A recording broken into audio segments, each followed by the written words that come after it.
जय हिंद। पिछले वीडियो में हम लोगों ने रूस के क्रांति के दूसरे चरण को देखा था, जिसमें हम लोगों ने लेनिन, ट्रॉट्स्की और स्टालिन के बारे में मुख्य रूप से पढ़े थे। आज के इस वीडियो में हम लोग रूस के क्रांति के क्या क्या प्रभाव पड़ा उसके बारे में पढ़ेंगे, उसके परिणाम के बारे में पढ़ेंगे और जो कुछ भी मुख्य बिंदु जो छूट गए हैं, जो पॉइंट छूट गए हैं, उसके बारे में भी हम लोग पढ़ेंगे, उसको भी हम लोग देखेंगे। तो आज हम लोग पहले देखेंगे रूस के क्रांति का दुनिया पे क्या प्रभाव पड़ा, उस देश में इसका क्या प्रभाव पड़ा। तो सबसे पहला प्रभाव में है कि इस क्रांति के पश्चात श्रमिक अथवा सरबराह वर्ग की सत्ता रूस में स्थापित हो गई तथा इससे अन्य क्षेत्रों में भी आंदोलन को प्रोत्साहन दिया गया। यानी कि जो रूस की क्रांति हुई, इससे सबसे पहला प्रभाव ये पड़ा कि रूस में अब तक जो राजतंत्र था या बर्जुआ वर्ग का सरकार था, तो बर्जुआ वर्ग का सरकार खत्म हो जाता है, राजतंत्र भी खत्म हो जाता है और यहाँ पे एक लोकतांत्रिक साम्यवादी शासन व्यवस्था के लागू होता है। और उसमें भी यहाँ पे जो ये शासन है, ये श्रमिक और जो सरबराह वर्ग के लोग हैं उनके हाथों में सत्ता आ जाती है। पहली बार इन लोगों के हाथ में सत्ता आती है। तो पहला प्रभाव ये था। दूसरा है, रूसी क्रांति के बाद विश्व का विचारधारा दो खेमों में बट जाता है। जब रूस की क्रांति होती है तो उसके बाद यहाँ पे विश्व का जो विचारधारा है वो दो भागों में बटेगा, जिसमें पहला भाग है साम्यवादी विश्व का और दूसरा भाग है पूंजीवादी विश्व। यानी कि रूस के क्रांति के पश्चात यहाँ पे लोगों के विचार, दुनिया भर के लोगों के जो विचार है, जो देश के विचार है, वो दो भागों में बटेगा, पूंजीवादी और साम्यवादी विचारधारा में। इसके अलावा जो यूरोप है, यूरोप भी इस घटना के कारण दो भागों में बट जाता है, जो कि एक बनता है पूर्वी यूरोप और एक बनता है पश्चिमी यूरोप। तो इससे इस भाग में यूरोप का भी बंटवारा हो जाता है, पूर्वी और पश्चिमी में। धर्म सुधार आंदोलन के बाद और साम्यवादी क्रांति से पहले यूरोप में इस तरह के वैचारिक विभाजन को नहीं देखा गया था। यानी कि ये जो विभाजन हुआ है वो सिर्फ और सिर्फ ये रूस क्रांति के बाद ही हुआ है। यानी कि रूसी क्रांति के कारण ही यहाँ पे यूरोप का जो विभाजन हुआ है पूर्वी यूरोप और पश्चिमी यूरोप में, उसमें रूसी क्रांति का एक बहुत बड़ा महत्वपूर्ण योगदान है, उसी कारण ये हुआ है।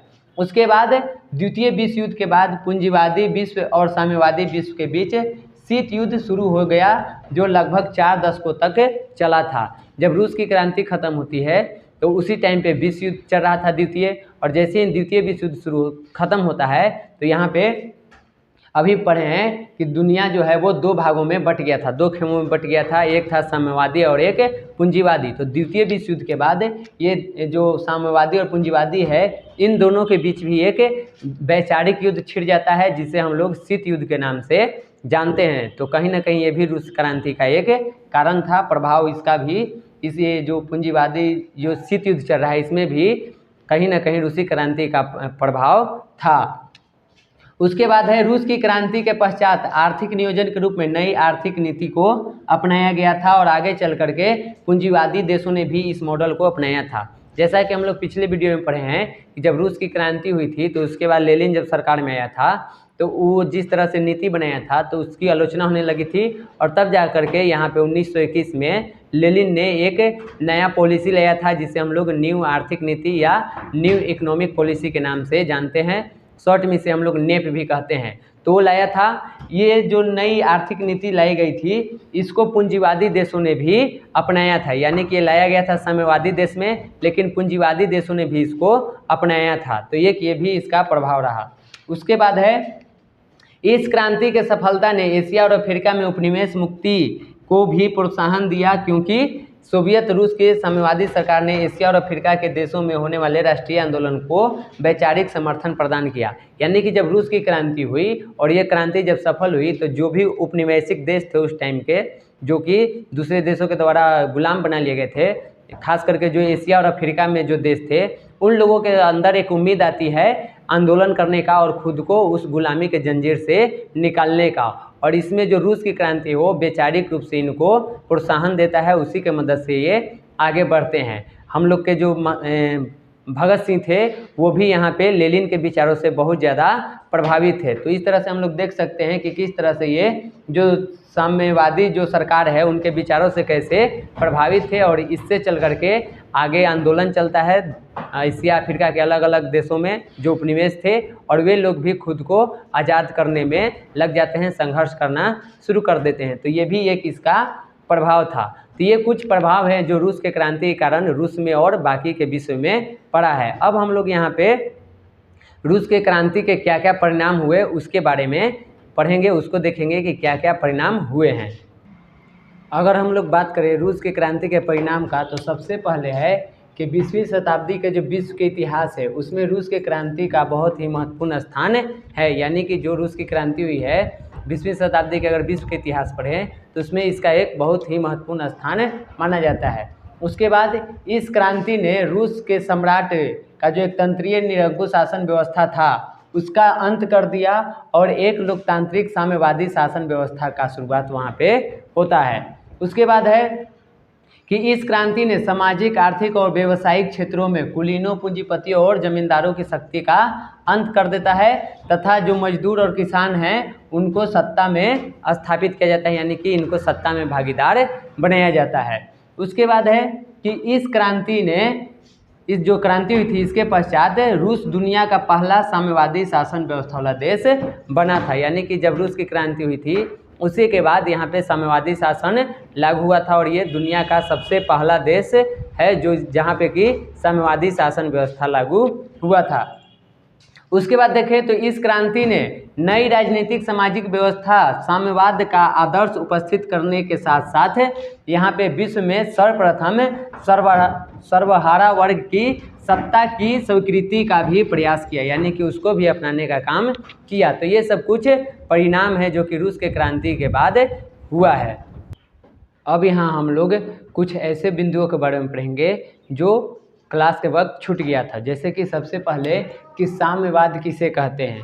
तो साम्यवाद की अगर परिभाषा देखें तो यह सामाजिक राजनीतिक दर्शन के अंतर्गत एक ऐसी विचारधारा है जिसके अंतर्गत संरचनात्मक स्तर पर एक समतामूलक वर्गहीन समाज की स्थापना की जाएगी। यानी कि यह एक ऐसा विचारधारा है जिसमें माना जाता है कि एक समय ऐसा आएगा जब संरचनात्मक स्तर पर एक ऐसे समाज की स्थापना किया जाएगा जहाँ पे वह समाज वर्गहीन होगा और सभी वहाँ पे समान होंगे। दूसरा है छूट गया था हम लोग का कार्ल मार्क्स का मृत्यु। तो कार्ल मार्क्स की मृत्यु हुई थी 14 मार्च 1883 ईस्वी में। उसके बाद है सरबराह वर्ग किसे कहते हैं। तो समाज का एक वैसा वर्ग जिसमें किसान, मजदूर और आम गरीब लोग शामिल हों उसे हम लोग सरबराह वर्ग कहते हैं। उसके बाद एक और था बर्जुआ वर्ग। तो बर्जुआ वर्ग उसे कहते हैं जो पूंजीपति और मजदूर वर्ग के बीच में आते थे। यानी कि रूस के अगर इतिहास को देखें तो उस टाइम पे एक ऐसा व्यवस्था बन गया था जिसमें एक पूंजीपति वर्ग था और एक सरबराह वर्ग था, यानी गरीब वर्ग था, मजदूर वर्ग था। और इन दोनों के बीच में जो आते थे उन्हीं को हम लोग यहाँ पे बर्जुआ वर्ग कहते हैं, जिसमें कि वकील, डॉक्टर, शिक्षक ये सब ज़्यादा करके आ जाते हैं। तो ये सब बर्जुआ वर्ग में आते हैं। अब है यहाँ पे अंतर्राष्ट्रीय महिला दिवस। अंतर्राष्ट्रीय महिला दिवस सबसे पहले 8 मार्च 1975 को यूएनओ के द्वारा मनाया गया था। अब यहाँ पे सवाल है कि आखिर इसे 8 मार्च को ही क्यों मनाया गया। तो जब हम लोग पढ़ रहे थे रूस की क्रांति तो उसमें पढ़े थे कि 7 मार्च के जो रूस की क्रांति हुई थी उसमें 8 मार्च को महिलाओं ने भी भाग लिया था। इसी बात को ध्यान में रखते हुए जो राष्ट्रीय संघ है उन्होंने ये निर्णय लिया कि 8 मार्च को प्रत्येक वर्ष दुनिया भर में अंतर्राष्ट्रीय महिला दिवस के रूप में इसे मनाया जाएगा। उसके बाद है मिखाइल गोर्बाचोव। तो मिखाइल गोर्बाचोव 1985 में रूस के राष्ट्रपति बने थे। इन्होंने प्रेस्त्रेइका यानी कि पुनर्गठन एवं ग्लासनोस्त यानी कि खुलापन की अवधारणा को पेश किए थे। ये इनकी अवधारणा थी। ये मिखाइल गोर्बाचोव रूस के राष्ट्रपति थे और 1985 में वहाँ के राष्ट्रपति बने थे। उसके बाद है सोवियत रूस का विघटन। सोवियत रूस जिसका स्थापना लेनिन के द्वारा 1918 में किया गया था वो दिसंबर 1991 में ख़त्म हो जाता है। मतलब ये टूट जाता है, इसका विघटन हो जाता है। उसके बाद है शीत युद्ध। शीत युद्ध एक ऐसा वैचारिक युद्ध था जिसमें पूंजीवादी गुट के नेता संयुक्त राज्य अमेरिका और साम्यवादी गुट के नेता सोवियत रूस था। यानी कि जो शीत युद्ध चला था वो द्वितीय विश्व युद्ध के बाद शुरू हुआ था और इसमें एक तरफ पूंजीवादी गुट के नेता संयुक्त राष्ट्र अमेरिका था तो दूसरी तरफ साम्यवादी गुट के नेता जो ये है साम्यवादी गुट के नेता सोवियत रूस था। तो इन दोनों के बीच एक वैचारिक युद्ध चला था जिसे हम लोग यहाँ पे शीत युद्ध के नाम से जानते हैं। उसके बाद हम लोग का एक छूट गया था लेनिन का जन्म। तो लेनिन का जन्म 22 अप्रैल 1870 को उलियानोस्क में हुआ था जो कि रूस में है। तो उलियानोस्क नाम के जगह पर रूस में 22 अप्रैल 1870 को लेनिन का जन्म हुआ था। लेनिन की मृत्यु हुई थी 21 जनवरी 1924 को। रूस में एक जगह है गोर्की लेनिनस्की, वहीं पे इनका मृत्यु हुआ था। तो हमारे इस चैप्टर में इतना ही था। आज ये चैप्टर खत्म हुआ। अगले चैप्टर में कोशिश करें, अगला जो वीडियो आएगा उसमें कोशिश करेंगे कि जितने भी इस चैप्टर से ऑब्जेक्टिव प्रश्न बनने वाले हैं उसको कवर किया जाए, उसी पे वीडियो बनाया जाए। तो आज के लिए इतना ही, मिलते हैं अगले वीडियो में, तब तक के लिए जय हिंद।